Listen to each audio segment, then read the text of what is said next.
Chewbacca said, no, no, no, no, no. Get that garbage out of here. 112, 109. Pascal, the three. Good! All-star. Swatted by Boucher. Chris soaring in, finger roll. Little French pastry right there. Gotta love it. Bonjour. Ça va? Ça va bien. Et toi, ça va? Ça va bien, hein, ça va bien.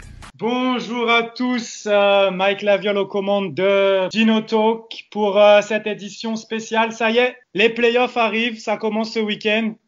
Et non, c'est raté. J'ai un peu raté mon intro là. Bonjour à tous pour ce Dino Talk spécial confinement, spécial coronavirus. On est content de vous retrouver tout de même, ça a commencé à nous manquer, ça fait presque un mois que la NBA est à l'arrêt. On voulait quand même un peu parler de la situation avec les fans des Raptors, savoir comment tout le monde vit un peu tout ça. Avec moi aujourd'hui, on a Max de Raptor Belgique. Salut Max. Salut Mike. Bonjour à tous. On a notre habitué, Alexandre. Salut Alex. Salut. Avec nous également pour Raptors France, Étienne. Salut Étienne. Salut Mike, merci. Salut à tous. Et il faisait également partie du voyage avec Raptors France. On a Nathan. Salut Nathan. Salut Mike, salut tous. Alors, je voulais parler un petit peu avec vous de la situation actuelle, savoir comment vous vivez tout ça. Ça fait un mois qu'on n'a plus de basket, qu'on n'a plus de sport, qu'on n'a plus rien. De mon côté, qu'est-ce que j'ai fait depuis tout ce temps-là? Pour ma part, déjà, première question, c'est est-ce que vous êtes plus, vous avez coupé avec le basket, les Raptors et vous regardez plus rien, ou est-ce que vous êtes plutôt du genre à avoir regardé des anciens matchs, les matchs de cette saison? On a TSN ici et Sportsnet qui ont rediffusé tous les playoffs de la saison dernière. Pour ma part, j'ai regardé aucun match. Je me suis contenté de la super 2K League entre comptes francophones. Et j'ai essayé de regarder la 2K League entre les joueurs et honnêtement, ça ne m'a pas plu. Donc, j'ai regardé parce que j'étais en manque de sport, mais vraiment, ça m'a pas emballé. Et comme certains le savent qui me suivent sur Twitter, je me suis remis aux jeux vidéo et à NBA 2K. Voilà ce que j'ai fait en rapport avec le basket. Et toi, Max, alors, qu'est-ce que tu as fait pendant ce dernier mois? Alors moi je suis rentré tout d'abord du Canada. J'avais quand même regardé tous les matchs sur place, ce qui était bien avec le décalage horaire qui n'était pas présent, jusqu'à le match de Denver, le fameux match de Denver qui est le dernier.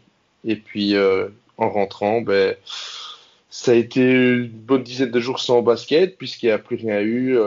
Et puis doucement les médias alternatifs ont commencé à quand même donner un peu de contenu, comme Trash Talk avec du 30 reviews.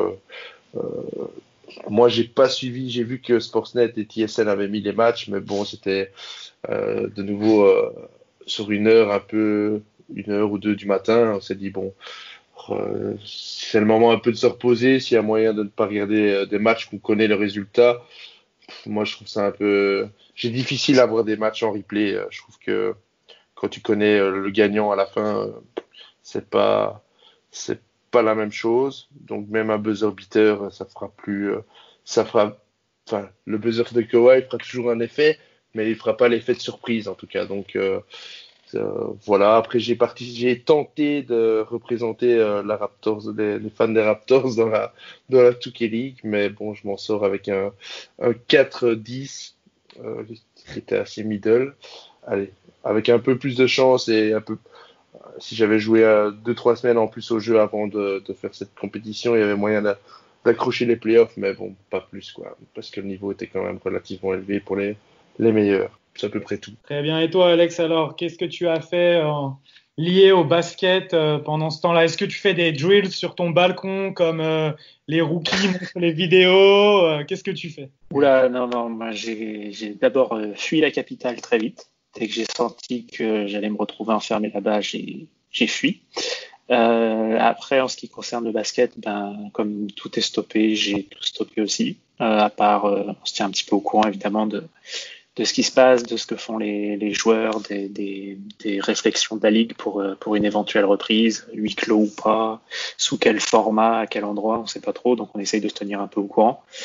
Et puis bah voilà quoi, on essaye de faire ce qu'on peut pour que le temps passe le plus rapidement possible, tout en continuant à faire ce qu'on doit faire.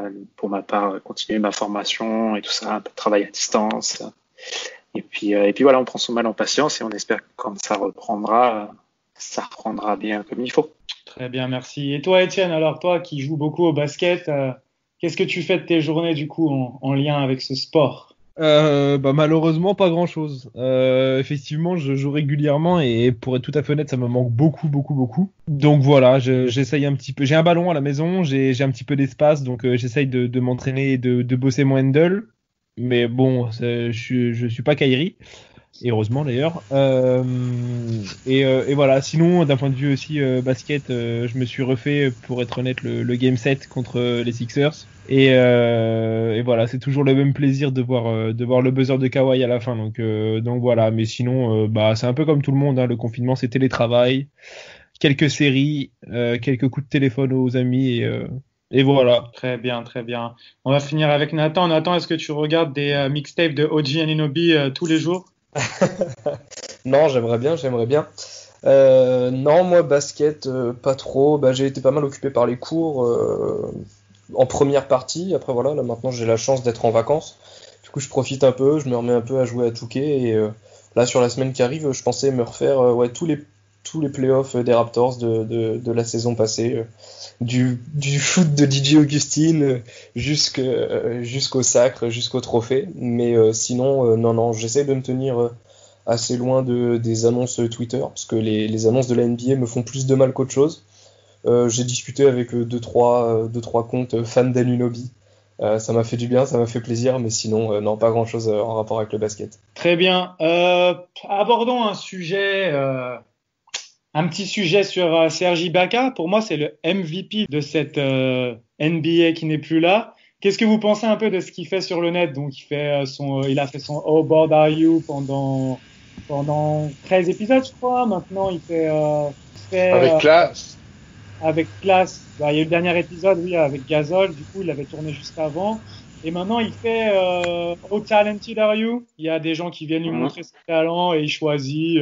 Bon, qu'est-ce que vous avez pensé un peu de Serge Ibaka pendant cette pause-là? Enfin, c'est toujours le cas, mais qu'est-ce que vous pensez un peu de lui? Moi, je pense qu'il soigne son business. Il essaie un peu de varier, de jouer un peu sur son image. Et c'est déjà la bonne nouvelle là-dedans, c'est qu'il arrive à le faire en étant à Toronto, qu'il a déclaré il n'y a pas si longtemps que ça, justement, que il se verrait bien rester à Toronto. Je pense que s'il arrive à gérer son business plus la NBA et qu'il a un niveau comme cette saison-ci, moi, il n'y a pas de souci. Je le vois avec plaisir rester à Toronto. Il faudra juste qu'il négocie un petit peu avec Masai pour son salaire, parce que moi, je serais Masai, je lui donnerais plus 23 millions. Mais voilà, c'est pas mal ce qu'il fait. C'est assez diversifié. Et le mec, il pense tout doucement à son après-carrière, ce qui est intéressant, quoi. Moi, je vais enchaîner rapidement. J'ai pas du tout regardé ce qu'il a fait sur les réseaux, pour être tout à fait honnête, parce que c'est pas trop mon délire. Et depuis qu'il m'a bloqué sur Twitter, déjà, j'ai plus beaucoup accès à son contenu, donc. Non, mais ouais, plus sérieusement, j'ai pas pris la peine de regarder. Des fois, je me pose 5-6 minutes devant son live. Et je trouve ça cool, parce que il fait partager un petit peu sa communauté, il essaye de découvrir des choses et de s'ouvrir aux gens, donc c'est cool, mais non, j'ai pas trop regardé, j'avoue. Ah ouais, je trouve que c'est une vraie bonne chose qui continue. Qui continue, c'était pas une surprise, mais effectivement, à partir du moment où il a plus de temps à passer aux entraînements, dans les avions ou sur les parquets, effectivement, il y a plus de temps pour faire plus de contenu, donc c'est cool qu'il continue, que ça prenne bien. Il a l'air de bien se sentir à Toronto, donc non, c'est cool. Par contre, on a vu que sur son émission là, How Talented Are You, il est sévère quand même comme coach. Il a pas hésité 2-3 fois à dire à certains participants qu'il aimait pas du tout et que c'était très très nul ce qu'il faisait. Il est assez rude, le Serge, quand même. Ça, j'ai pas encore regardé mon Talented Are You, donc c'est une info que tu me dates, c'est cool. S'il pouvait dire à Marco qu'il aime pas non plus ce qu'il fait, ça pourrait être intéressant. Ah ouais, même pas de tour d'échauffement, là. Ça y est, ça balance direct. Non, mais c'était pour saisir l'opportunité de ce que nous disait Nathan, quoi. On peut plus blaguer quand même un petit peu dans cette période. Sinon, pour la reprise, est-ce que vous voyez une reprise ou est-ce que pour vous, la saison ne redémarrera pas? Et si elle redémarre, comment vous voyez les choses? Qu'est-ce que vous aimeriez? Je suis pas expert en coronavirus, mais vu la situation actuelle, les choses n'ont pas l'air de se calmer aux États-Unis, surtout que c'est des grandes villes, donc c'est les endroits les plus touchés. Après, connaissant la NBA, c'est un business. Ok, il y a le League Pass, mais s'ils proposent, comme on parlait un peu avec Maxime avant que ça commence, de faire des matchs à huis clos, sans spectateurs, je pense que la NBA serait pas contre, mais je pense que les franchises elles seraient pas super contentes parce que quand même les salles de NBA elles sont souvent pleines, enfin du moins à Toronto c'est tout le temps plein, donc ça serait un gros manque à gagner pour les franchises. Après c'est clair qu'on a tous envie de voir du basket. Si la saison reprend, moi j'aimerais bien voir comme ça avait été annoncé un peu, peut-être pas finir la saison régulière en entier, mais au moins mettre tout le monde. Alors faut voir avec c'est des détails de calendrier très compliqués, mais je sais pas moi, amener tout le monde jusqu'à 70 matchs par exemple, histoire que les joueurs retouchent un peu la balle, qu'il y ait des automatismes qui reviennent, parce que voilà, sans un mois, pour l'instant un mois, mais bien plus sans jouer, on veut pas voir non plus des playoffs dégueux, hein, donc on veut voir du beau basket, du beau jeu. Donc très honnêtement, je sais pas du tout comment ça va reprendre, je sais pas quand ça va reprendre, mais ce qui est clair, c'est que c'est inenvisageable, comme certains disent. Une reprise de la NBA tout de suite avec des playoffs, c'est inenvisageable. C'est même pas envisagé par la NBA, je pense, et c'est une bonne chose parce que ça ferait tout sauf du bien pour le spectacle, pour les joueurs, pour les équipes. Donc, quitte à ce que ce soit bloqué, le plus longtemps, hein, le plus important, c'est la santé de tout le monde, c'est la santé des joueurs, du staff, des fans. Donc voilà, là-dessus, ça prendra le temps que ça prendra. Je suis pas non plus pour une annulation de la saison, parce que ce serait pas une bonne chose. D'un point de vue des Raptors, ce serait dommage, parce que la saison est belle, elle est bien construite, mais même d'un point de vue de la NBA, il y a trop de questions auxquelles je veux les réponses.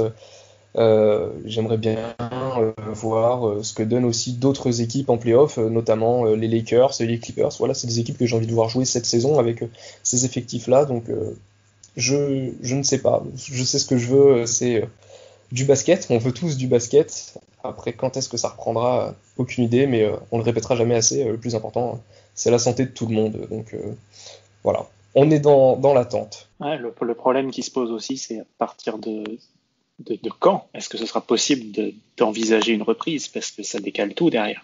On l'a dit, les playoffs devaient commencer ce week-end.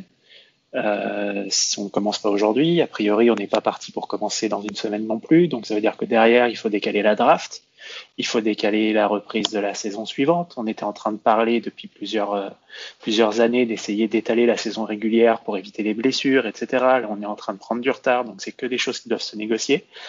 Les baisses de salaire des joueurs, des prises en charge des salaires des personnels de chaque franchise dans les salles, etc.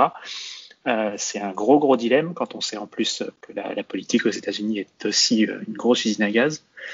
Donc ça va être très compliqué. À mon avis, personne aujourd'hui n'est capable de dire dans quelles circonstances ça va reprendre. Maintenant, oui, on a tous envie de revoir du basket le plus tôt possible. Mais c'est pareil, faire des déplacements d'équipe. Encore une fois, on en parlait hors antenne. C'est beaucoup de logistique et de déplacement de personnes entre les joueurs, les coachs, les préparateurs physiques. Ça, c'est pas parce que on met des matchs dans des salles à huis clos que ça règle le problème. Ça fait quand même des déplacements de joueurs, et puis ça va être compliqué, mais faut faire avec malheureusement, et faire en sorte que ça puisse reprendre dans les meilleures conditions du monde le plus rapidement possible. Oui, je pense le plus important, comme l'a dit Nathan, c'est la santé des gens. Maintenant, il y a la santé avec ce coronavirus. Il y aura aussi pour beaucoup de gens qui sont confinés, qui sont chez eux, le basket ou même tous les loisirs que les gens peuvent avoir. Ça fait partie aussi de la santé mentale des fans ou des gens et autres. Et Je pense que quand tu es habitué à quelque chose, qu'on te l'enlève comme ça et qu'on te dise maintenant tu restes chez toi et tu fais rien, c'est pas bien non plus. Donc je pense que une reprise du basket peut être quand même envisagée sans fans. Et s'il y a des contrôles, surtout qu'au niveau des franchises, elles ont les moyens de faire des contrôles répétés au niveau des joueurs, au niveau de leur staff, pour voir s'ils l'ont pas, de mettre en quarantaine si éventuellement ça venait à se repropager ou autre. Voilà, moi je pense qu'il y a les moyens, et que ce soit au niveau des franchises, comme tu disais, que aussi au niveau du public, qui perdrait beaucoup d'argent s'il n'y avait pas de fans, il perdrait aussi beaucoup d'argent si la saison ne reprend pas. Donc vaut mieux que ça reprenne, qu'il y ait les droits télé, etc. Et même si c'est pas pour tout de suite, mais si on doit encore attendre un mois, et là il faut se dire aussi qu'entre l'écart entre les deux saisons, entre fin juin à l'origine et octobre, peut être un tout petit peu rétréci. Donc on peut regagner du temps là-dessus aussi. Moi, j'ai aucune idée de quand ça va reprendre et de si ça va reprendre. Parce que même si la tendance est plutôt à une reprise, ou du moins une volonté de Trump, etc., de vouloir reprendre assez rapidement, j'ai quand même l'impression que la situation aux États-Unis, elle est plus grave que chez nous, parce qu'il y a premièrement déjà plus de monde, et deuxièmement un système de santé qui est beaucoup plus compliqué. J'ai du mal à voir comment ça peut reprendre d'ici 1-2 mois. Ça me semble beaucoup trop compliqué, donc je pense qu'on peut faire une croix sur notre saison NBA et qu'on les retrouvera tous gentiment en octobre. Voilà, c'est mon avis. La chance qu'ils ont, entre guillemets, c'est que les JO qui devaient avoir lieu cet été ont été reportés. Donc ça libère ce créneau estival. Mais est-ce qu'il sera possible de mettre des matchs à ce moment-là? Moi, je suis plutôt assez d'accord avec Étienne par rapport au fait que je vois pas que par rapport à la situation aux États-Unis actuelle, j'ai du mal à imaginer que ça puisse reprendre avant l'été, quoi qu'il en soit. Et d'un autre côté, je me dis, la NBA, elle a tellement à perdre s'il n'y a pas de playoffs. Les revenus télé des playoffs, des finales NBA, ça représente quelque chose d'énorme. Donc, je sais pas. Je pense qu'ils vont trouver un moyen ou un autre de faire des playoffs, où ils ont trop besoin de ces revenus, en fait. Mais après, je suis pas optimiste. Pour l'instant, moi, je suis comme Étienne, je pense que ça redémarrera pas. Je pense qu'on le voit déjà avec les salaires. Il y a eu le problème, Adam Silver, la Chine, etc. On a dit directement, la Chine, ça va être un super impact économique sur la NBA. Tous les joueurs vont baisser de salaire, le cap space va descendre, etc. Attention, parce que ça, ce qui est en train de se passer ici, c'est encore bien pire, hein, parce que c'est à l'échelle mondiale. Et justement, les franchises sont directement impactées elles-mêmes. Ouais, c'est clair. Et la Chine se frottait les mains un peu parce qu'ils avaient annoncé qu'ils allaient redémarrer rapidement les sports. Et ils ont dû se dire, on sera les seuls à diffuser du basket, donc on va avoir beaucoup de gens qui vont regarder. Et finalement, eux aussi déjà, alors qu'ils ont passé le pic, ils n'ont pas redémarré directement, donc tout ça pousse à ne pas être optimiste à mon avis. On va enchaîner avec quelque chose d'autre, on va faire un peu de fiction. Si les playoffs devaient commencer aujourd'hui, comment vous verriez le parcours des Raptors? A priori, au premier tour, on prendrait les Nets. Donc, qu'est-ce que vous pensez Comment vous verriez ça? On va faire un peu de fiction. Déjà, tradition oblige, on perd le Game 1. Je sais pas, ça fait combien de temps qu'on n'a pas gagné un Game 1 de playoff? Ça doit faire au moins 3 ans. Après, quand même, on va pas se mentir. Logiquement, si on reste aux mêmes effectifs, Toronto a l'avantage, d'avoir un coach, déjà, premièrement. Et ça fait une grosse différence. Et c'est la plupart de ces joueurs en forme, comparé aux Nets qui étaient déjà privés de leur star. Donc normalement, ce premier tour aurait dû être entre guillemets une formalité. Ouais, je suis totalement d'accord. Si la NBA vient à reprendre et qu'on affronte les Nets avec Kevin Durant, advienne que pourra. Mais même avec Kyrie, ça ne devrait pas poser de problème. Donc je pense qu'il n'y a pas besoin de s'attarder très longtemps sur ce premier tour. Oui, ça, à mon avis, ce sera comme ce qu'on dit, un gentleman sweep, quoi. Un petit 4-1. Donc, comme dit Alexandre, à mon avis, on perd le premier tour aussi. Hein. Pas le premier tour, pardon, le premier match. Lapsus, désolé. Mais non, à mon avis, de toute façon, on est meilleur qu'eux dans tous les points du jeu. Comme dit avec Étienne, même avec Kyrie, on n'a pas à avoir peur. De toute façon, Lowry le bouffe, donc faut pas avoir peur des Nets. Meneur top 5. Ouais, exactement. #meneur top 5 sur Twitter, si jamais. Non, je pense que de toute façon, si KD revenait, ça compliquerait les choses. Peut-être qu'on n'aurait peut-être pas un 4-1, mais un 4-2, ou pire un 4-3. Mais il faut se dire que le mec, il a pas joué, il a pas, le collectif des Nets n'est pas où il est, comme peut l'être celui des Raptors. Donc, ce serait quand même exceptionnel. Ou alors, il faudrait qu'il nous sorte des performances astronomiques tous les soirs à 40 ou 50 points. Je pense que le mec, il va pas faire sa saison cette année-ci. Ils n'ont rien à gagner. Même s'il arrivait à nous sortir nous, il faudrait encore qu'il sorte un gros poids lourd entre guillemets juste après. Donc les Nets, ils vont attendre sagement la saison prochaine, essayer de finir dans le top 4 avec KD et Kyrie, et puis là ils seront dangereux. Mais cette année-ci, je le vois pas nous embêter. Ok, on passe le premier tour, on se prend qui au deuxième du coup? On se prend le vainqueur de. Bah, si le classement était Boston. arrêté maintenant, je crois qu'on se prend le vainqueur de Sixers Celtics. Exact. Ouais, je crois aussi. Ouais. Donc du coup, on se prend qui entre les deux Si je pour dis pas de bêtises. Ah, bonne question. Il y a deux questions. C'est qui on se prend et qui on préférerait se prendre. Ça peut être deux choses différentes. Alors, qui on se prend? Je pense qu'on prend Boston. Qui on préférerait se prendre? Philly. On préférait prendre Philly, hein, clairement. Hein. Oui, Si mais- Joel Embiid Voilà, peut nous c'était faire le une sens de ma série question. à 4 points au total, il n'y a pas de souci. Mais après, c'est mon point de vue. Je suis pas spécialiste des Celtics, mais de ce que j'ai vu sur la saison régulière, ça joue mieux que. Enfin, ça joue bien. Le collectif est huilé. Kemba est un très très bon meneur d'hommes. Jason Tatum est en train de devenir une bête incontrôlable. Il peut marquer quand il veut, en fait. Ça commence à devenir assez indécent. La défense des Celtics est bonne. Le jeu en attaque est très très propre. En plus, ils ont l'avantage du terrain. Le TD Garden, c'est une salle bouillante. Donc, moi, je vois bien, si les choses restent telles quelles, moi, je vois bien un petit 4-2 Celtics, un truc propre, voilà, pour les Celtics. Après, la match-up préférentielle pour les Raptors, c'est Philadelphie, même s'il y a plus, le défi physique est plus important face aux Sixers. Je pense que les Raptors ont mis quelques immeubles dans la tête de Joel Embiid, puisqu'il aime bien utiliser cette expression. Voilà. Alors Kawhi avait tué avait tué les Sixers l'année dernière sur un buzzer beater dont je me souviendrai toute ma vie.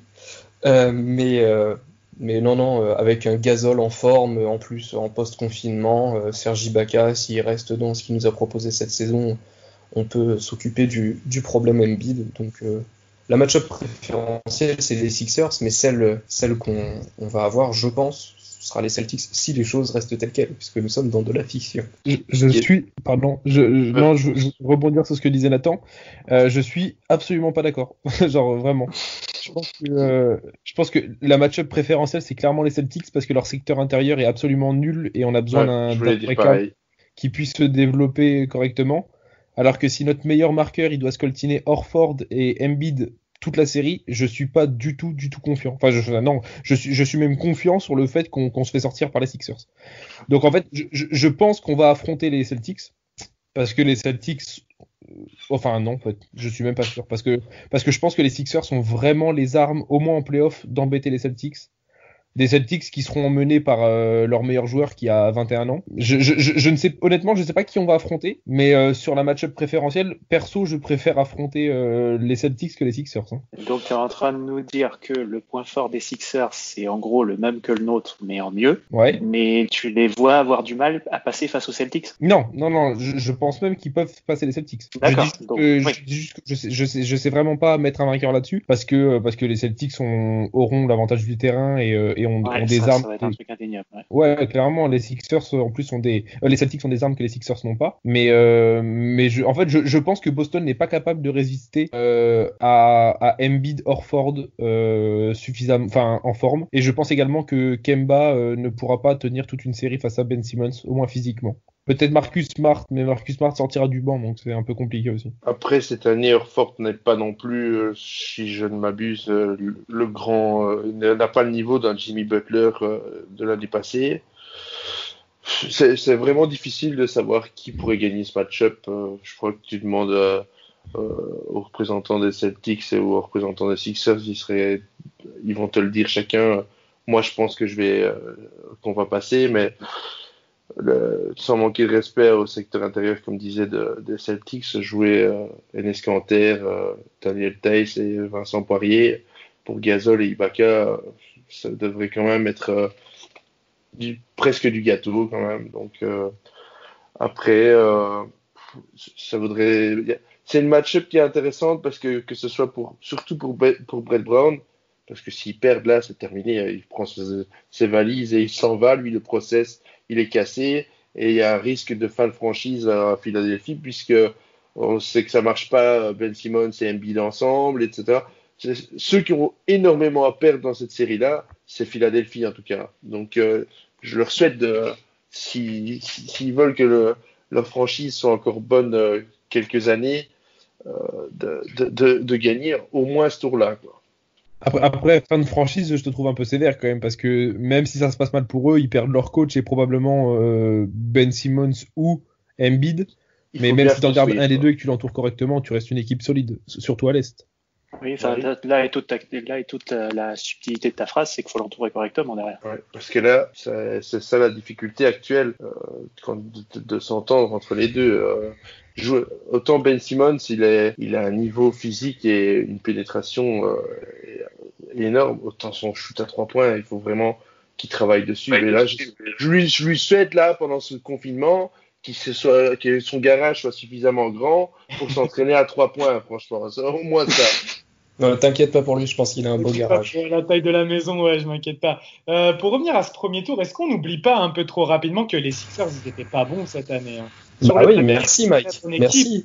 Je suis d'accord. Mais ils étaient pas bons, les Sixers, cette année. Ça ne marchait pas. Et il faut pas oublier que cette année, les Sixers, en dehors de leur salle, c'était une catastrophe. Mais alors, dès qu'ils passent la frontière canadienne, c'est fini. Embiid, il est malade. Il y a ce côté-là de cette opposition face aux Sixers. C'est peut-être à tort, mais j'ai l'impression qu'on a plus de certitude à affronter Philadelphie qu'à affronter les Celtics. Le collectif des Celtics, dans cette espèce de Brad Stevens basketball dont on parle tous, me fait plus flipper que le jeu des Sixers, sur lesquels on sait très bien que un joueur comme Ben Simmons ne va pas nous exterminer derrière la ligne, et que Embiid à l'intérieur va être capable de nous poser de gros problèmes s'il prend confiance. Les Celtics, on n'est pas à l'abri que ça sorte de n'importe quel joueur ou de la poche de Brad Stevens, quelques systèmes qui nous mettent en difficulté, et ils sont, à mon avis, plus capables de venir gagner à Toronto que Philadelphie. Oui, parce que c'est ça le point. Pour moi, ce qui fait le point fort des Celtics, c'est qu'ils ont un nombre de facteurs X qui est fou. Kemba peut te sortir un match de malade. Jason Tatum, c'est une valeur sûre en attaque, mais t'es pas à l'abri qu'ils prennent chaud et qu'ils te collent 40 points comme ça en marchant. Ils ont Jaylen Brown, ça va en faire rire certains, mais Gordon Hayward, ça reste quand même un bon joueur de basket, et on a vu que cette saison, il y avait des matchs où il se réveillait et il arrivait à faire très très mal aux défenses adverses. Alors, pour moi, le danger, c'est les Celtics. Et puis même, d'un point de vue collectif, le jeu de Brad Stevens est bien mieux orchestré que le jeu collectif des Sixers. Vous avez aussi raison sur le fait aussi, peut-être mental, qu'une équipe comme les Sixers, qui s'est pris une défaite l'année passée contre nous en demi-finale de conf, si on passe 4-1 Brooklyn, comme on l'a dit juste avant, et qu'eux, ils passent 4-3 difficiles contre les Celtics, quand ils vont arriver chez nous, déjà, ils seront fatigués, et puis ils vont peut-être se souvenir que l'année passée, ça s'est joué en Game 7 et qu'ils ont perdu. Donc, et qu'ils sont peut-être moins forts que l'année passée. Après, les gars, il y a deux choses sur lesquelles je veux rebondir. C'est l'aspect mental. Je suis d'accord, on a peut-être ce petit avantage de la victoire de l'an passé, sauf que la victoire de l'an passé, elle se fait ric-rac sur un buzzer à la dernière seconde, alors qu'on avait un joueur qui a tourné à la série en 38-6-6, qu'on n'a plus cette année. Enfin, je vous trouve un petit peu optimiste, hein, parce que les Sixers l'année passée, les Sixers, ça fait Jimmy Butler, exactement. Oui, Jimmy d'accord. Butler, il a su tenir tête et mentalement, il a pas craqué. Tu peux pas comparer les deux, c'est pas possible. Non, mais tu peux comparer la perte de Kawhi à Toronto et la perte de Butler à Philadelphie. Mais je pense que, en plus Gasol, on voit bien à quoi il joue cette année, c'est-à-dire à se blesser, même si j'adore le joueur, et que Embiid il fera pas 2 séries comme ça. Hein. Ce n'est que mon avis. Mais et le deuxième aspect sur lequel je voulais rebondir, c'est le star system, parce que vous parlez de collectif, de collectif huilé, etc. Je suis bien d'accord, mais en playoff ça ça se grippe un petit peu tout ça et le star system prend le dessus et il y a plus de stars à Philadelphie qu'à Boston. Quel star à Philadelphie prend un match à son compte dans l'équipe actuelle? Tobias Harris, Joel Embiid et Ben Simmons. Ça reste à prouver. Hein. Tobias Harris. Après, non, pour Embiid, ça reste pas à prouver. Et combien de matchs il en a gagné? Et vous savez aussi bien que moi que Tobias, c'est le genre de joueur qui peut faire un match à 40 pions. Vous le savez. Tout le monde le sait. Il peut en faire un, mais sur 15 matchs joués, quoi. Je suis d'accord avec toi, mais nous, excusez-moi, mais chez nous, quel joueur peut marquer 40 pions si Siakam il est pas dans son match? Il avance un point intéressant. Non, bien sûr. Personne, mais il y aura peut-être 2 ou 3 joueurs qui vont en mettre 20, 25. Mais l'an dernier, il n'y avait que Kawhi. Ben oui. On est d'accord, sauf que Kawhi il l'a fait à tous les matchs. Donc oui, sauf que du coup on était encore à un seul joueur comparé contre plusieurs à Philly et on a gagné quand même. Ben oui, parce qu'on avait ce joueur-là. Le problème c'est que là on en a pas cette année. Parce que moi, vous savez que j'aime beaucoup Siakam, mais genre il reste jeune. Et le problème c'est que là, en fait je sais pas si on se rend compte de la difficulté d'avoir toute une série à attaquer sur Embiid et Horford. Alors ok, Horford c'est pas la saison de sa carrière, mais défensivement et au niveau d'expérience, le type sera là. Et si on doit compter sur notre meilleur joueur qui est encore jeune, qui a un contrat à justifier, et parce que l'an passé, les playoffs de Siakam sont bons, mais parce qu'il n'est pas option numéro 1. Là, cette année, il y a beaucoup de ballons qui vont passer sur lui, et si on doit le faire jouer à l'intérieur face à Embiid et Horford, je sais pas, moi perso, je serais un petit peu inquiet quand même. Hein. Je préférais vraiment affronter les Celtics. Vraiment. Après ça dépend aussi quel niveau de jeu propose Siakam. Si on retrouve le Siakam de début de saison qui est intenable, il n'y a pas d'inquiétude. C'est vrai que sur la deuxième partie de saison, Siakam est un peu plus hésitant et moins bon dans ses performances, mais c'est là que tu vois que quand Siakam est un peu moins bon, c'est là que le collectif des Raptors sait reprendre le dessus, reprendre la main sur la situation. Et comme tu dis, Star System, d'accord, mais faut pas oublier que, Star System, c'est pas quelque chose que tu peux adopter à Toronto, c'est quelque chose qui a fonctionné l'année dernière, parce que voilà, bien sûr Kawhi. Mais Toronto cette année c'est une équipe qui a Siakam en maître de file, mais c'est surtout une équipe qui joue collective et je crois pas aux équipes qui se réinventent arriver en play-off. Et la force de Toronto c'est son collectif, c'est sa défense, c'est sa très très bonne défense. Et comme disait Mike, les Sixers cette saison ils ont pas bien joué. Et ok, on est dans la fiction, mais tu prends avec un confinement qui dure 1 mois minimum, c'est déjà fait. 2 mois, c'est pas en ayant joué 12 matchs de saison régulière qui vont régler tous leurs problèmes. Donc pour moi, les Sixers ont non pas de lacunes dans le fait que, ils ont des lacunes, mais ça vient pas de leurs joueurs, parce que leurs joueurs sont très très bons intrinsèquement. Mais sur une série en 7 matchs, tu peux pas espérer gagner une série en 7 juste au début du match, le coach qui va voir un de ses joueurs en lui disant ce soir toi faut que tu mettes 40 points si on veut passer. Ouais. Ça peut pas marcher comme ça. Surtout s'il joue pas bien, ouais, c'est ça, t'as raison. Voilà, il y a des défauts à Philadelphie qui sont là et qui se sont traînés toute la saison. C'est pour ça qu'ils sont que 6e, tout bêtement. Hein. Si Philadelphie, juste sur le papier, ils ont les armes pour faire 3e, 2e de conférence, même 1er. Bon, les Bucks, c'est une machine à part, mais voilà, les Sixers ont des problèmes internes qui, je pense, peuvent se camoufler sur 2-3 matchs grand maximum en playoff, mais c'est quelque chose qui va finir par exploser. Et si ça explose pas contre les Celtics, il y a de grandes chances que ça explose contre les Raptors.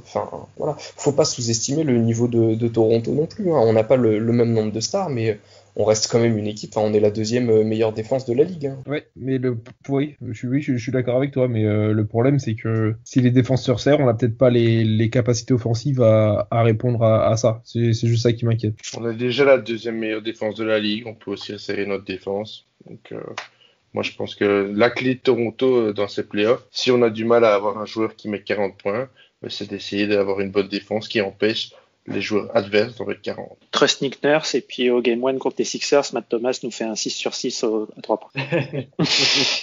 Allez, on signe. Honnêtement, moi, je vois pas les Sixers passer Boston. Et après, je suis d'accord avec Étienne que sur le papier, le profil des Sixers est beaucoup plus embêtant pour nous que le profil de Boston. Mais pour moi, Boston passera contre les Sixers.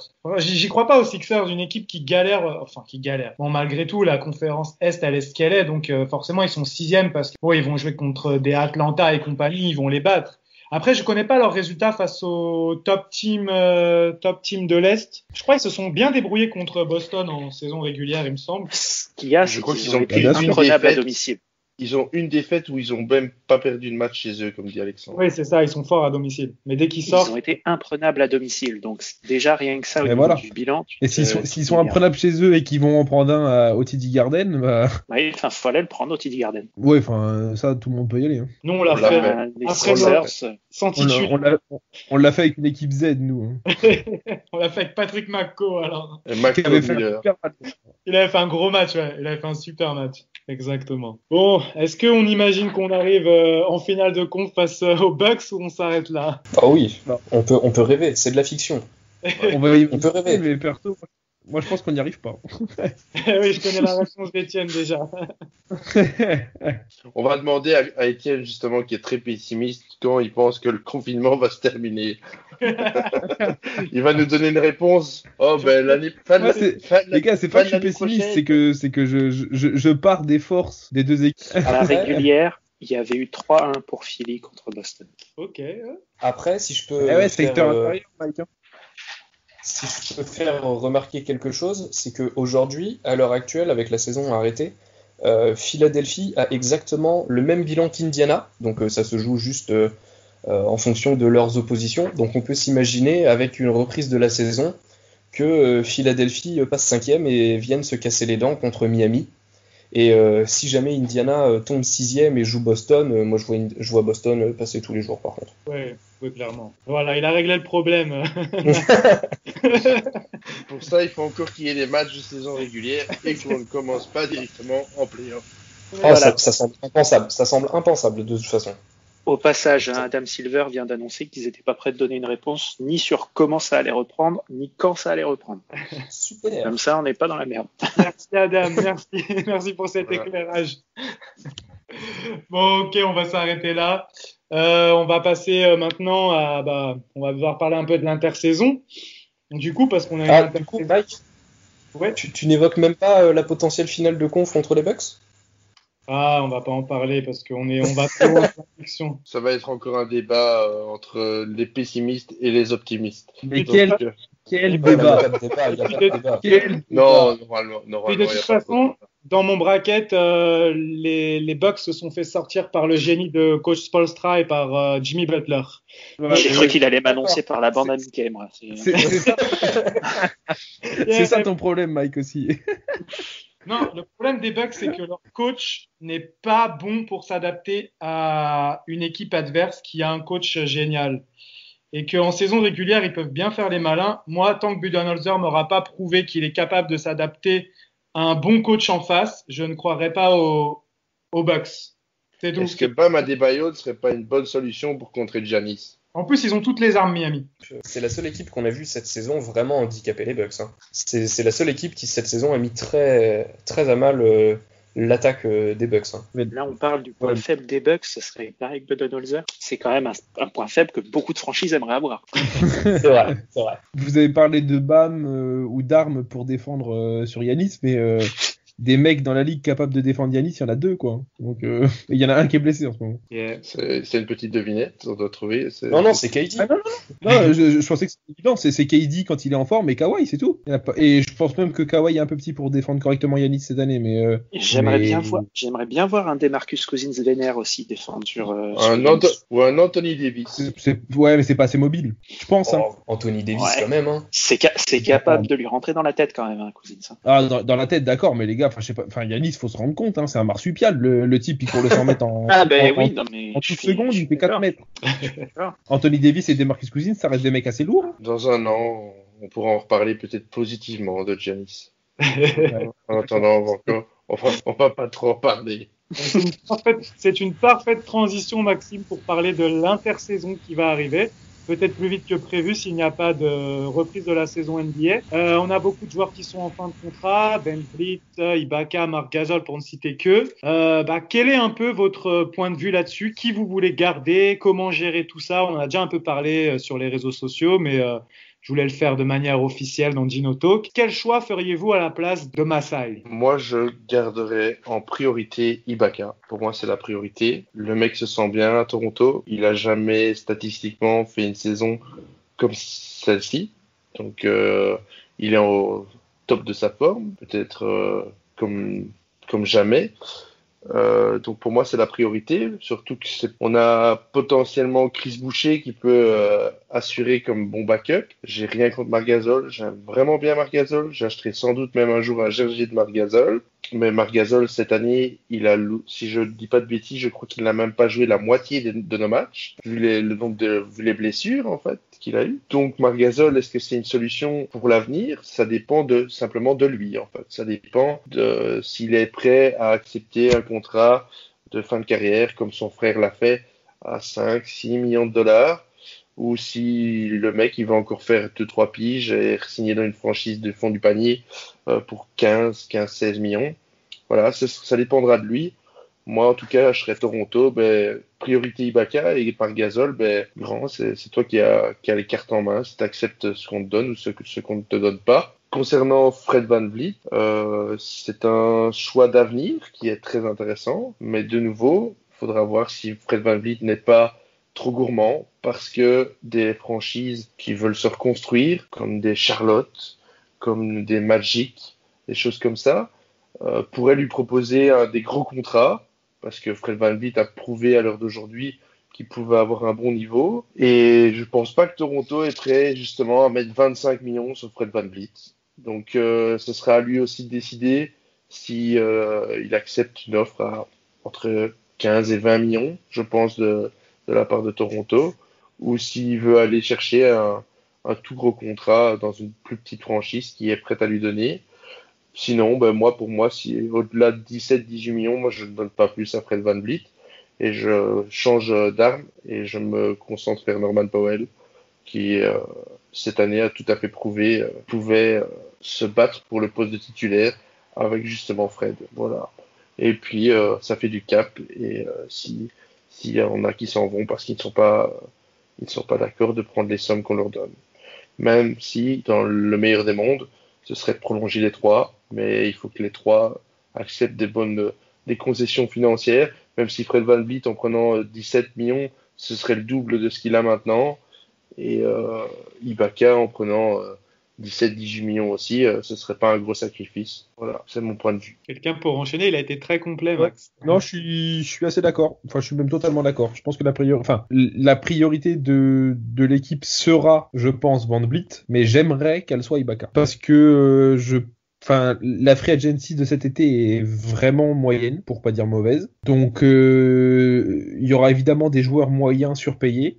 Je pense que VanVleet en fera partie et qu'il y a forcément une équipe qui va être en recherche de meneurs au moins sur le court terme et qui pourra lui proposer une grosse somme sur peu d'années et qu'il acceptera ça. Parce que si VanVleet vient dans le bureau de Masai en disant j'ai eu un coup de téléphone, on me propose 26 millions à tel endroit, j'espère vraiment pas que Masai va donner 26 millions à VanVleet, tu vois.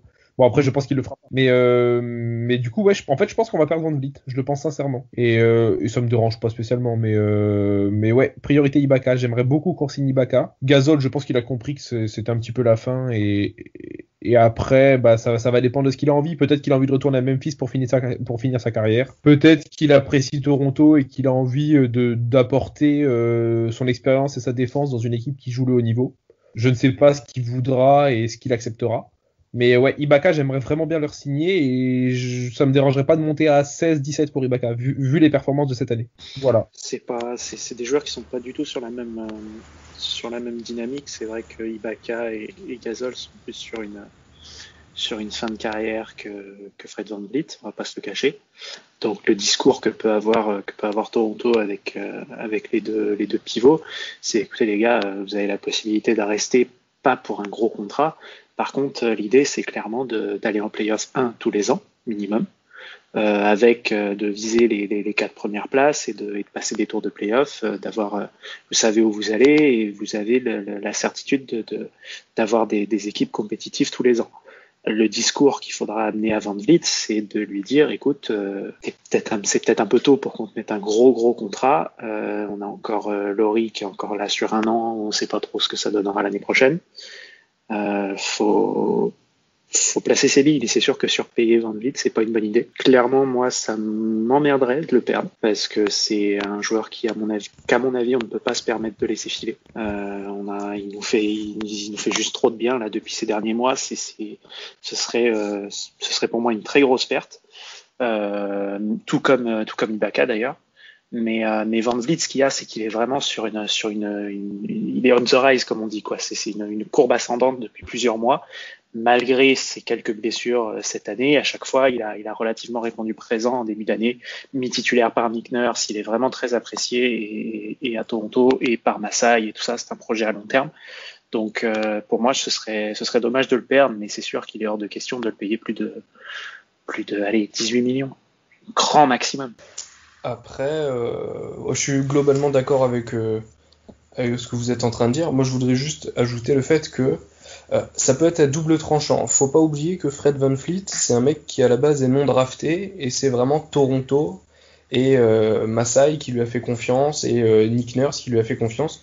Donc ça peut être à double tranchant. D'un côté, on peut avoir VanVleet qui dit d'accord les gars, vous m'avez formé, on sait tous qu'il y a un objectif en 2021 qui s'appelle Giannis, que de toute façon la Free Agency 2021 sera belle, et que voilà, moi j'accepte entre guillemets un contrat aux alentours de 14-15 millions, ce qui est moins que ce qu'il pourrait toucher ailleurs.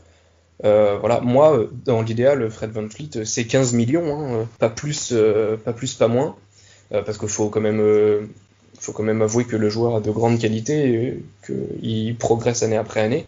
Mais de l'autre côté, on peut avoir le côté aussi, Fred VanVleet, c'est un non drafté, et il pourrait aller chercher beaucoup d'argent dans des franchises de bas de tableau. Parce que voilà, il y a ce côté, il a des choses à prouver, et ça s'est vu par le passé, des joueurs que personne n'attendait, qui sont allés chercher les gros sous pour prouver qu'ils avaient leur place dans la ligue, ça existe. Donc à voir avec VanVleet, lui personnellement. J'espère qu'il se sent bien à Toronto, j'espère que Masai saura trouver les mots, et j'espère qu'on arrivera à un bon deal avec lui. Après, ce qui est clair sur le projet Ibaka, c'est que Ibaka, c'est pas un joueur qu'on peut se permettre de perdre. Voilà, lui proposer un contrat raisonnable, moins que ce qu'il gagne actuellement, mais un contrat raisonnable sur plusieurs années.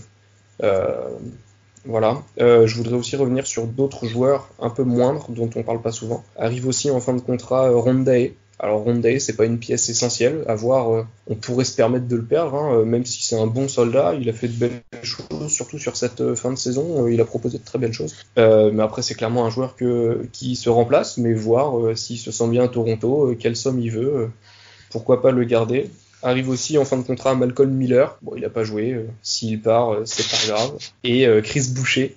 Chris Boucher pour la hype. Je pense que Chris Boucher, enfant du Canada, avec ce qu'il a montré ces 2 dernières saisons, toujours en progression, qu'il pouvait être un backup solide avec beaucoup d'éclat.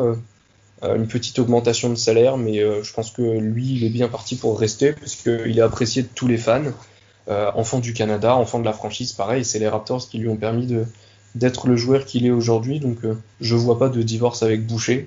Donc là, la priorité reste Ibaka, VanVleet, voir en fonction de ce qu'il veut, et Gasol, je suis d'accord avec Maxime, quoi, pas le surpayer, parce que c'est un joueur en fin de carrière, l'équipe a prouvé que cette année il pouvait s'en sortir sans lui, même si à l'heure actuelle les Raptors sont toujours meilleurs avec Gasol sur le terrain, c'est indéniable, c'est quand même un joueur incroyable en défense, avec un QI basket incroyable. Voir le contrat qu'il désire et combien de temps. Je serais pas non plus étonné qu'il aille, comme disait Maxime, peut-être prendre 2 ans à Memphis, histoire de finir la carrière. Après, voilà, Gasol s'est beaucoup blessé cette saison. Je pense pas pour autant que ce soit un joueur acheté. Il a que 35 ans. Donc, dans le sport de haut niveau, ça commence à être vieux, mais c'est pas non plus un âge hyper avancé. Pour un pivot, c'est quand même difficile. Au-delà de 35 ans, il perd quand même énormément de mobilité. Hein. Tu le vois. Oui, bien sûr, mais surtout mais Marc Gasol, c'est pas un joueur qui a été. Enfin, il a jamais joué sur ses qualités physiques. Marc Gasol, il a d'abord joué avec sa tête et c'est pour ça qu'on le reconnaît, c'est pour ça qu'il est bon, c'est pour ça qu'on l'apprécie. Donc à voir. Marc Gasol, je ne me positionne pas. S'il part, merci beaucoup, t'as eu ta bague avec nous, t'as bien fait la fête, c'était cool. Si jamais il reste, tant mieux, remonte dans le wagon et puis on repart pour de belles aventures, quoi. Très bien, je vais essayer de résumer un peu tout ça en donnant ma position. Rondé, clairement, je pense qu'il a prouvé cette saison, il a un contrat tout petit, je crois 2 millions et quelques, un truc comme ça. Je pense. Je pense c'est 3 millions. Il va aller prendre beaucoup plus ailleurs. Il a montré qu'il avait le niveau pour être un joueur majeur ou au moins de première rotation. Il va aller prendre plus ailleurs, malheureusement. On lui a servi de tremplin, mais je pense que ça sera compliqué de le garder. Sauf si vraiment il se plaît à Toronto, mais il faut pas non plus sous-estimer le pouvoir de l'argent. Chris Boucher, j'espère, comme toi, qu'il restera. Il aura une petite prolongation avec une petite augmentation, pas trop énorme. De toute façon, il a un profil qui correspond parfaitement à la franchise. On sait comment l'utiliser. Je sais pas si non plus il a tapé à l'œil de beaucoup d'autres équipes. Je vois pas beaucoup d'équipes qui vont se dire, oh, Boucher, c'est le gars qu'il nous faut pour, ça reste un joueur de rotation. Nous, on sait comment l'utiliser. Ensuite, Van Vliet, je suis tout à fait d'accord avec vous sur le fait qu'il faut pas le surpayer. Après, moi, le point où je suis déçu, c'est le fait que s'il n'y a pas de play-off, on ne va pas avoir l'occasion de voir Norman Powell, en fait, qui pourrait vraiment être le candidat pour être titulaire sur le poste 2. Et on aurait pu voir entre les deux, ça aurait pu être un peu le duel entre les deux pour savoir qui va prendre ce poste-là la saison prochaine. Donc, à voir. Van Vliet, moi, j'ai peur qu'il parte pour une équipe du genre Chicago. Son état natal, Chicago, je vois même pas qui ils ont en meneur. Ils ont Chris Dunn, je crois. Kobe White. Et ça ils ont drafté Kobe White. Est-ce qu'il est sur le poste de meneur ou à l'arrière? Je le vois plus comme un arrière shooter qu'un meneur, ce joueur-là. Mais bon, après, voilà, moi, c'est plus les craintes que j'ai. C'est une grosse somme de la part d'une équipe comme ça, comme vous avez dit, Orlando ou les Knicks. Les Knicks, on en parlera tout le temps dès qu'il y a un joueur. Dès qu'il y a un joueur qui peut avoir un gros contrat et aller se casser les dents, c'est typiquement l'équipe parfaite. Donc voilà. Après, d'accord avec vous sur Ibaka, pour moi c'est la priorité, clairement. Il est à 23, bien sûr, on peut pas lui donner 23, mais pourquoi pas une saison plus 1, comme on a fait avec Laurie, éventuellement, avec une team option ou une player option. Voilà. Et pour Marc Gasol, pour moi, il faut qu'il prenne un minimum vétéran, mais après, ça dépendra de lui, en fait, c'est tout. Je crois qu'on n'est pas... Ça dépendra vraiment de Gasol. Moi, ce que j'espère vraiment, par contre, c'est que les joueurs vont faire les efforts en se disant, s'ils n'ont pas eu l'occasion de défendre leur titre, on repart au moins pour une année. C'est ce que j'espère, en fait. S'il n'y a pas de play-off, qu'ils n'ont pas l'occasion de défendre le titre, et ça restera vraiment une grande déception cette saison, si la saison doit s'arrêter là, c'est que en fait les Raptors ont, avec l'effectif qu'on avait là, qui nous a vraiment emballé, se dire ils vont pas avoir l'occasion de défendre leur titre et on va casser l'effectif comme ça, des joueurs vont partir, alors que cette saison c'était vraiment emballant. C'est moi, ça serait vraiment ma grosse déception. Donc c'est là-dessus que j'espère que les joueurs voudront au moins prendre une année de plus en sachant que on doit libérer du cap space pour 2021 pour d'autres objectifs. Espérer que au moins ils signeront une saison de plus et après se diront ouais, j'ai encore une saison pour montrer que je suis bon au niveau et partir ailleurs pour éventuellement un gros contrat. Je pense pas que ça sera le cas avec Van Vliet. Van Vliet, s'il a un gros contrat à prendre, à mon avis, il le prendra, mais à voir. Voilà mon avis là-dessus. Quelqu'un veut ajouter quelque chose? Après, la chose, alors c'est peut-être un peu naïf de ma part et je sais que l'argent fâche beaucoup de monde, mais l'avantage qu'on a aussi à Toronto, c'est que le groupe vit très très bien.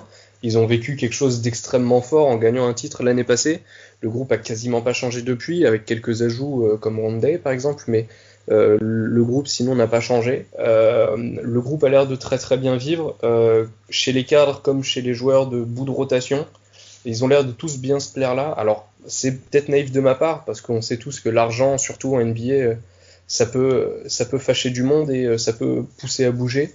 Mais je pense que ça joue aussi dans la tête des joueurs. On a des joueurs, j'espère, qui sont intelligents. Ils savent que Toronto est une bonne équipe et qu'ils peuvent se permettre de faire de grandes choses ici. Je vise notamment Van Vliet quand je parle de ça, parce que voilà, il a l'air d'être bien ici et je suis pas sûr qu'il y ait beaucoup d'équipes qui lui proposeront le salaire que on lui proposera et que le projet sportif sera aussi excitant que celui de Toronto. Donc ça joue énormément. Le projet sportif à Toronto, même si on perd Van Vliet, Toronto reste une équipe contender. Ce qui doit se passer sur Van Vliet, c'est qu'on doit lui dire, écoute, cette année-ci, on ne saura peut-être pas te proposer ce que les Bulls vont te proposer. L'objectif, il est en 2021. On te propose autant. On fait un contrat, comme l'a dit Mike, 1+1 peut-être, par exemple, pour lui. Et puis on dit, ben voilà, tu nous as prouvé dans 2 ans ce que tu valais. Maintenant, ben on te donne autant. Et là, il aura un salaire peut-être à 25 ou à 30 millions, comme il pourrait les avoir à Chicago ou autre part pour le moment. On lui montre aussi qu'on a une confiance en lui pour un projet futur. Ouais, Van Vliet, c'est ça, il faut vraiment jouer sur cette corde-là de la confiance. Si je me trompe pas, il est arrivé dans l'équipe en même temps que Siakam, enfin la même année. On l'a dit, c'est un non drafté, mais il y a un lien qui s'est créé très vite avec Siakam. Depuis plusieurs années, la G-League et tout ça, ils sont arrivés en même temps, ils ont fait leur match ensemble, etc. Même si il a une progression différente, comment dirais-je, une exposition médiatique différente, moi, il y a un truc qui m'a frappé cette année, c'est que quand a été dévoilé le maillot City Edition, le noir avec Toronto en doré, c'est Van Vliet qui a été mis en avant sur tous les visuels. C'est quelque chose qui est à mon avis non négligeable parce que ça montre que la franchise a envie potentiellement d'en faire un des visages, peut-être pour prendre le relais aussi. Il ne faut pas oublier que Laurie va commencer à décliner lui aussi petit à petit. Je sais, Max, ça te fait peut-être un peu mal, mais voilà, il y a un moment donné où il va falloir penser à la suite et Van Vliet, c'est un pari sur l'avenir. D'autant plus que oui, je pense c'est un joueur qui se sent bien à Toronto, hein. Le projet est plaisant, autant sur le niveau sportif que sur l'ambiance dans la salle, la ferveur autour de l'équipe. Je pense que des franchises comme Orlando ou comme Charlotte ne peuvent pas lui proposer ça. En tout cas, pas avec autant de certitude. Et c'est clairement ce qu'il faut mettre en avant pour Masai pour essayer de garder Van Vliet à un prix correct. Etienne, t'es toujours là? Ouais, je suis toujours là, ouais. Par rapport à Van Vliet, etc. Enfin, je vous ai donné mon avis. Je pense qu'il prendra plus ailleurs et que ça se complique, quoi. Enfin, que ça va se compliquer au moment où il aura des offres, parce que clairement il en aura. Et c'est juste de savoir est-ce que l'écart de salaire proposé sera suffisamment petit pour qu'ils se disent ok, je continue à Toronto. Je pense que c'est 5-6 millions d'écart. Toute la question est là. Et à ce niveau-là, je suis d'accord avec toi aussi, ouais, complètement. Au bout d'un moment, à quel point le sportif est important pour toi quand tu as une offre qui est vraiment au-dessus? Ouais, surtout qu'il faut pas oublier que Van Vliet, il est encore dans son rêve éveillé, hein. Il est undrafted, il a réussi à choper un bon contrat après, il a chopé 9 et 9, si je dis pas de bêtises. Là, s'il y a une équipe qui l'appelle en lui disant on te file 23, je pense qu'il y va en courant, hein. Et c'est normal. Ouais, clairement. On verra, on va suivre ça. Est-ce que quelqu'un a quelque chose à ajouter sur cette intersaison qui s'annonce? Pas spécialement. Maintenant, on a parlé juste avant quand même de Giannis en 2021. Je pense qu'on reviendra dessus. On fera sans doute un Dino Talk spécial Free Agency 2021 à un moment donné. Mais je pense qu'il n'y a pas que Giannis. Il y a des rumeurs cette semaine qui sont revenues. Comme quoi, pourquoi pas, si l'aventure aux Clippers d'un certain Kawhi Leonard ne tournait pas bien, je pense qu'il est aussi free agent en 2021. Donc, la Free Agency 2021, il y aura pas mal de solutions pour avoir une équipe compétitive pour l'avenir. Si Kawhi revient à Toronto en tant qu'agent libre, là, vous m'avez perdu, les gars. Ouais, quoi qu'il en soit, si on a du cap space pour 2021, on ne sera pas démuni. On peut faire confiance à Masai en espérant qu'il soit toujours là. Ça, on croise les doigts parce que va y avoir des rumeurs aussi. On a eu des rumeurs dernièrement sur Bobby Webster qui était convoité par Chicago. Chicago qui s'est enfin décidé à faire bouger les choses chez eux. Il était temps. Ça a été choisi, je pense. Hein. Ils ont choisi quelqu'un à Chicago, il me semble. Non? Je crois pas encore. Il me semblait que j'avais vu passer des noms. J'avais vu au début Bobby Webster. Oui, il voulait faire passer avec un gars de Denver, je crois. Ouais. Mais il faisait que passer des entretiens. Jusque-là, il n'y avait rien d'officiel, je crois. Oui, après, je parle de Chicago, mais ça peut être n'importe où. De toute façon, il sera convoité. Ouais. Je connais pas les conditions salariales. Je sais pas s'il a un contrat qui se termine ou il a un contrat. Hein. Ouais. Il a un contrat qui se termine l'année prochaine, il me semble. Oui, c'est ça. Lui aussi sera free agent, quoi. Donc les dirigeants des Raptors auront beaucoup de travail. Beaucoup de travail. Bah là, il n'y a pas le choix. De toute façon, à MLSI, il faut aligner le chèque, c'est tout. Hein. Je vois pas comment tu peux te dire non mon grand tu coûtes un peu trop cher, le mec a ramené un titre, t'as juste rien à lui reprocher en fait, donc à un moment donné. Très bien, si on n'a plus rien à ajouter, on va en terminer pour cette édition spéciale de Dino Talk. Merci à tous d'avoir participé et puis on se retrouve prochainement avec des nouvelles choses qui devraient arriver. On va vous en parler très, très rapidement. Mais bonne soirée, bonne journée à tous et puis à bientôt. Ciao. Salut à tous. On n'oublie pas, let's go Raptors. Let's go Raptors. Lowry for three. Bang!